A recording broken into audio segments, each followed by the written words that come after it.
నేను ఒక video plan చేసి అప్లోడ్ చేద్దామంటే ఈ ఎమర్జెన్సీ సిచ్యువేషన్ వచ్చింది. మీతో షేర్ చేసుకుందామని రికార్డ్ చేశాను. ఒక ఫ్లాష్ న్యూస్ రిపోర్టర్లా ఫీల్ అవుతున్నా. హహా. ఇప్పుడు మీరు చూస్తుంది few minutes back live video. నా ప్లేస్ నుంచి లిటరలీ ఒక 50 feet.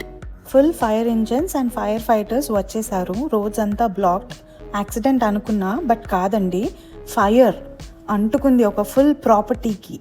There is no smoke without fire అని సామెత విన్నారా? అందుకే ఈ స్మోక్ వెనక ఉన్న ఫైర్ అండ్ ఆ ఫైర్ వెనక ఉన్న బ్యాక్ స్టోరీ తెలుసుకున్నా. కంప్లీట్లీ బర్న్ అయిన గరాజ్ బిల్డింగ్ చూసారా? ఈ బిల్డింగ్కి 3 sides హౌసెస్ ఉన్నాయి. ఒక పక్క అపార్ట్మెంట్ బిల్డింగ్ కూడా ఉంది. LAలో biggest issue is homeless people. Squatters అని అంటారు వీళ్ళని, to be gentle.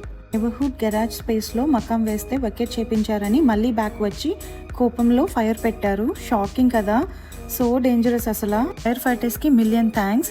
Reporting live from Los Angeles. నచ్చితే ఫాలో అండ్ సబ్స్క్రైబ్.